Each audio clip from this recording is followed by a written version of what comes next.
Hey guys, what's going on? It's your boy, the Mad Kaigan. Up here today, guys. I thought I'd do a bit of a continuation, an update, whatever you will. I want to just start off by saying and clarifying something. I recently did a video talking about my new Sky Glass TV.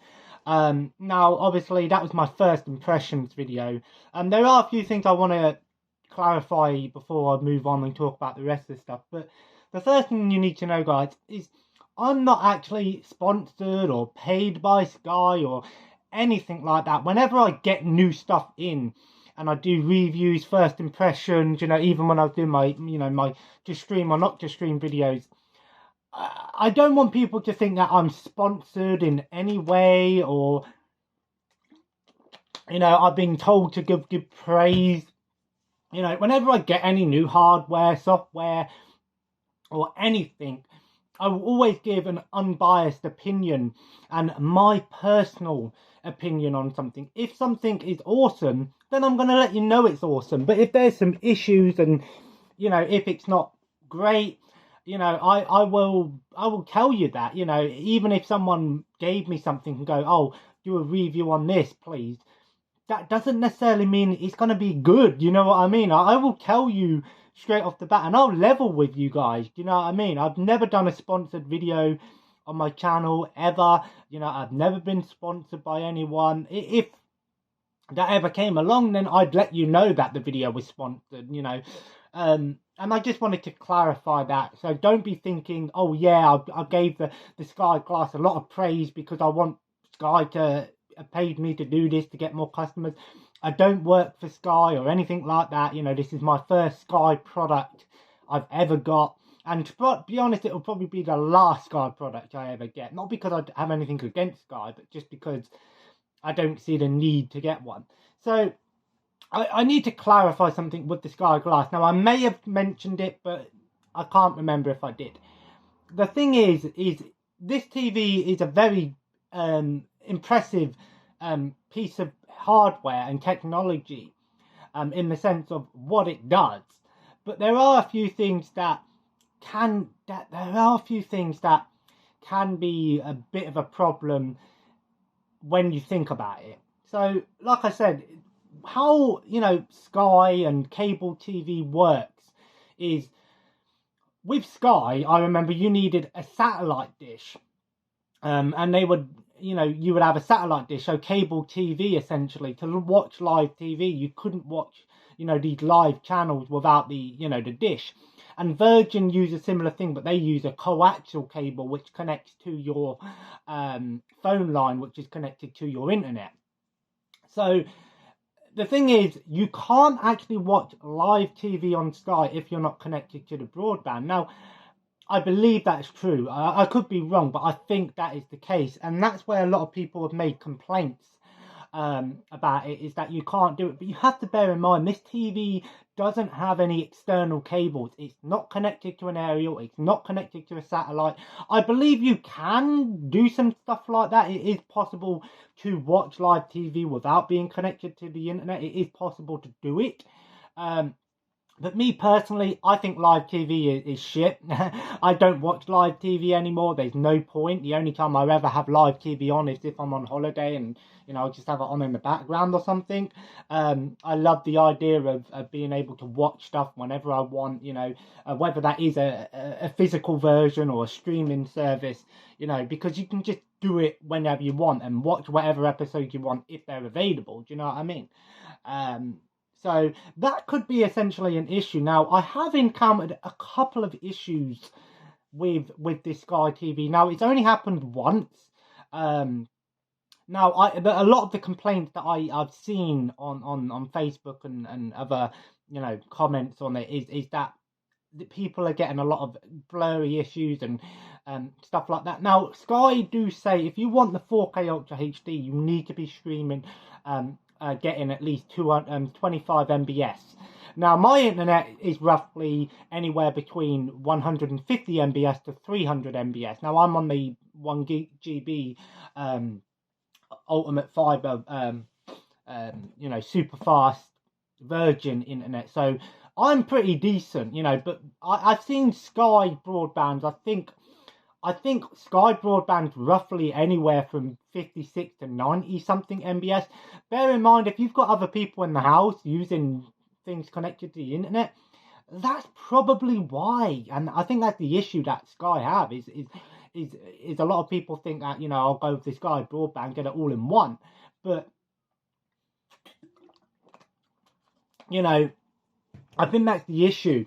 Now, I have encountered a couple of things that happened the other day. When I was watching something on Sky Movies through my Sky Glass, I was getting some lag and some stopping and starting, the video is loading. I reset the TV, I unplugged it, plugged it back in. It seemed to fix it for a little bit, and then it started doing it again. So I just reconnected to the internet via my TV, and then that seemed to fix the problem. And also another thing I've noticed is the controller for some reason is now saying that it's not connected to the TV. When it is, it still works. It's just you have to, when you do the setup, you hold two buttons and it sets it up. Just so it's more responsive, you know. It still works, don't get me wrong, but for some reason when I'm doing that, it's not working anymore. Now, going back to what I said about this cutting in, cutting out situation, these aren't things that haven't happened on other, things that I've watched on. I even on my PlayStation, on my Xbox, my Fire Stick, I have encountered these issues before. I think it depends on your signal as well. A lot of people don't realise that your internet could be great. You know, you could have great internet and get great download speeds and upload speeds, because I was checking my phone and it was saying the internet was working fine, no problem. Still getting over 150, 200 Mbps. But if your signal isn't great and you have signal issues, that's when you may encounter some problems. So you can use a wired connection to the TV. I just don't have any Ethernet ports or something long enough, and I don't really want a wire going from my room all the way downstairs. But that is recommended if you want the best connection. Excuse me. Possible. So I just thought I'd let you know that this TV is purely internet. Now, one thing that I'm not entirely sure about is, I already mentioned about how you switch to HDMI. You can just say HDMI 1, 2, 3. However, when these issues I was having, the main screen, the main UI was taking a while to load. Now, if that happens and you can't access the main screen to go to the other HDMI ports, that could be a huge issue, because most TVs nowadays, you know, you just have an input button, right? Just to switch, you know, channels to your other inputs. Whereas with Sky, it's all like one input, but you can switch between them either by clicking on it or saying it. Now, if your internet went down and I weren't able to access the other things, like if I wanted to watch a DVD or something, that could be huge problem. I don't think that is the case, because I didn't check it at the time. I should have. I haven't found any information to say that that is the case. The only information I could find was you would need to set your TV up before you can access the other HDMI ports. So you would need a broadband connection to do so. But I think if that is the case, that could be a huge issue. Now, like I said, since doing the reconnection, I've not had any problems. I managed to watch a 2-hour film yesterday in the daytime, worked fine. I watched Simpsons again last night, worked fine. Watched YouTube, worked fine. Everything seems to be fine. Like I said, these little connection issues that I've had, they're nothing new to me. I've had it happen on my Fire Stick. I've had it happen on my PlayStation, the TV downstairs, you know. So these are nothing new. But I just thought I'd mention these things, you know. So I have had a few little issues here and there, but they're nothing new. And I don't think it's the TV's fault. I think it also depends on some external issues going on there. But I still stand by my review, my first impressions. I'm still very impressed by it. One thing that I really do like is the playlist feature. So I can even add stuff to the main screen, my main playlist from the other streaming services, you know. Like I said, now pretty much every streaming service I need is on the Sky Plus. The only ones that aren't on there is the WWE Network. A couple of the other wrestling like Fight, IWTV and Impact aren't on there, but they're kind of like third party ones anyway, and Crunchyroll. So they're the only ones I really need to switch over to the Fire Stick for. But otherwise, everything's there now. You know, with ITVX, for example, you can watch because even though BritBox doesn't have an app on the Sky TV, you can access BritBox through subscribing to ITVX or subscribing through Amazon Prime, for example. You know, and the same with, you know, some of these other things like Paramount Plus. But you can get Paramount Plus for free if you sign up to the Sky Cinema, the Sky Movies. So I think that's a good deal. You also get Discovery Plus now if you're signed up to the entertainment. So keep an eye out because they do little deals like that where you get free things. The only issue I'm having at the moment is with my bill, because I paid some money towards the bill. It said I only had this much left to pay, and then they've said they took money from my account, which they haven't because I've not had nothing leave my account, and it's still saying that I paid it off when I know I haven't. I have been in contact with Sky via Messenger. The only reason I say via Messenger, not phone call, is because they charge you to phone them, which is, just be aware, if you're not a Sky customer, don't phone Sky. Try to do it through the internet because they'll charge you. Same with Virgin. If you're not a Virgin customer and you try to phone through either you know, your mobile phone and it's not Virgin Mobile, they're going to charge you. But there is an 0800 number for Virgin. So they told me just wait a couple of days and it should update, and even when I looked up the information on the TV, because you can pay on your TV, which is great, it does say that it should come up with the option to pay what you already owe. So I'm going to keep an eye on it. If it hasn't come through by the end of this week, it does say they normally try again in 10 days if it's failed. But I should have got an email notification or text to say that it has failed.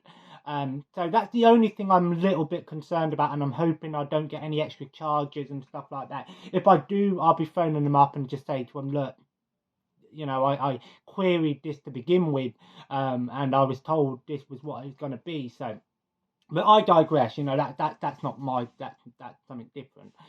Something to do with the TV. But anyway, so yeah, I watched a couple of movies the past few days. I've been watching the Resident Evil movies. I watched the third one the other day, Extinction. I'm going to do a series where I talk about all the different video game movies. And I'll be honest with you, I actually like the Resident Evil movies. The animated ones are pretty good, but the live action, the Mila Jovovich one, the Alice series, I think is decent. I mean, they're not great movies, don't get me wrong, but I still think they're entertaining, you know, and they take liberties where they want. You know, they use the world of Resident Evil, you know, the characters, the settings, and, you know, the creatures and whatever, but at the same time they do their own little twist on it. I like them, you know. I watched Scream 3 yesterday. Another little issue I just thought I'd mention is, it said, when I watched it through Sky Movies, it said it had subtitles, but I turned the subtitles on, and it weren't showing no subtitles. It wasn't a massive issue because I watched it in the day, and I can turn the TV up a bit, and it's a loud enough TV, and you can do the voice enhance option, which at first I didn't notice much of a difference, but then when I did it the other day, I actually did notice a difference, so I did notice that. I thought Scream 3 was okay. I don't think it was a great movie. I still think Scream 1 and 2 are better. I think Scream 1 and 2 are quite similar in how they play out. Scream 3 was a bit formulaic. I know the whole concept of Scream it's kind of a horror parody, you know, it's self-aware, it makes jokes at itself, but it's not a spoof movie by any means. It is and it isn't. I enjoyed it. I didn't hate the movie, but I still think the first two were better. I do need to watch Scream 4, which I don't think is on any streaming service, to be honest. I do have a DVD copy somewhere, and Scream 5 is available on Paramount Plus and stuff like that. So, and I've been catching up with some YouTubers, been watching some Metal Jesus as well. I try to do that every now and then, is catch up with some stuff. Today I'm not too sure what I'm going to do. I'm going to play some more Sleeping Dogs tonight. I'd say I'm about at least maybe about 2/3 of the way through now. I'd say I'm about maybe 60% through the story. I've done like the wedding mission and stuff now. I'm on like the third island, I think, or the second to third island, because it's split into three. Well, it's not island, but three areas, if you will. Still loving it. I think it's a great game. I'm looking forward to finishing it off. I probably will do the DLC. I did do the DLC back when I played it on the Xbox. I did the Nightmare one, which was the one with the Dagashi, like the jumping zombie things from Asian culture one. And I did try the other one, which is the one where you're a police officer, an actual police officer. And I think I did maybe like half of it, and then got a bit pissed off with the part where you have to drive the car into the lake with the bomb. That was pissing me off. Like I said, I've heard like some people say that that apparently some people felt like when they replayed Sleeping Dogs on the PS4 that there was something about it that didn't feel as memorable and as fun as the PS3 or Xbox 360 version. I can't really see what they're saying, but again, I think maybe it's because the PS4 version's a bit outdated, it's an older PS4 game, so maybe it doesn't hold up. I still think it looks good, don't get me wrong, it's still a fun game, I love it. Excuse me. And that, so I did actually start watching Dragon Ball Super, because if you probably noticed, I don't actually have all my Dragon Ball collection anymore. I sold off some of the stuff. Didn't want to, but I had to at the time. But I knew Dragon Ball Super was on Crunchyroll, and even though, yes, I'd not watched Dragon Ball Z, blah, blah, blah, blah, I don't think you really need to watch the previous stuff to enjoy Dragon Ball Super, because even though, yes, you probably do, it does actually do like little flashbacks and recaps anyway. I've only watched like 5 episodes of it, and I'm enjoying it. I think it looks great. I'd say so far it's a bit slower getting into it. I still stand by my thing that, I know the story of Dragon Ball Z. I've played most of the Dragon Ball Z games, so I know the story very well, even though I've not watched every single episode of Dragon Ball Z. I know the story of Dragon Ball Z, But yeah, tonight I'm going to play some more Sleeping Dogs. I'm not too sure what I'm going to do today. My partner's had to take my daughter to go and get her injections today, so she's probably going to be a bit all over the place over these next couple of days, so it might be a bit tougher and stuff like that. So I do apologise if there's no videos. But I've got about 6 weeks now till my holiday. I'm looking forward to it. Hopefully, as of now, I think things are getting sorted now. I'm working on getting myself sorted out. At the moment, there's a few issues going on with my family and stuff. I won't go into details because it's personal, but because obviously they live so far away from me, I don't like to get involved, but I do want to know what's happening. Unfortunately, I've not actually spoke to my dad about this just yet, and I've tried contacting him, but I'll speak to him. So I'm not in the greatest of places at the moment. I'm still trying to figure some stuff out. Things are going to change very quickly after my holiday, so we'll see how things go. But all in all, I just want to do an update, give you guys a few more bits of information on the Sky Glass and stuff like that. I know I've got to finish off the DVD and Blu-ray collection. Well, just be DVDs. I will get round to doing it. It's just, to be honest, half the time I just can't be asked to get them. This bookcase was easy, but the other one is kind of awkward to get to. So I probably will finish it eventually, but just bear with me on that one. So, and to be honest, most of the stuff on there is stuff that I've probably shown before anyway. So, but I am gonna maybe do some video ideas over these next couple of days. Write down some ideas. Like I said, I want to do some video game movie series and stuff like that. Maybe do some hidden gems videos for gaming, my favorite hidden gems. I did get some comments saying what is my best movie. That's kind of a pretty vague question, and I don't mean that in a horrible way, because to me, when you ask me what's my best movie or favorite movie, whatever you want to say, it depends on. I'd say Star Wars, obviously, is my favorite series of movies. And Empire Strikes Back would probably be my favorite of all of Star Wars movies. My most watched movie is Harold and Kumar Get the Munchies or Go to White Castle, depending on where you're from. I've seen that movie so many times, so I'd probably say that is my best movie in terms of how many times I've seen it. But I have loads of movies that I love. I've done videos, top 10, top 100 movies and stuff like that. You would have to ask me what are my favorite movies, like what's my favorite comedy movie, what's my favorite action movie, what's my favorite Disney movie, or animated movie. Those sort of questions I can answer quite easy, but just saying what is my best movie, it's kind of like, it's so expansive because I've seen so many films and shows. I'd say probably, if I'm going on ones that obviously I love, obviously Star Wars would be there, The Empire Strikes Back would be my favourite, probably followed by Revenge of the Sith, and then probably Harold and Kumar Go to White Castle, Get the Munchies, whatever you want to call it, in terms of how many times I've seen that movie, but I still love that movie. So anyway, guys, there we go. I just thought I'd do a bit of an update, clear a few things up, some confusion, and yeah.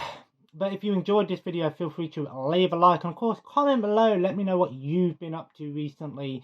I'm trying to get sort of balance things now, and like I said, it's hard to really decide whether I want to watch a film or watch wrestling or play a game, and I try not to do the same things every night. I try to throw it around a little bit, but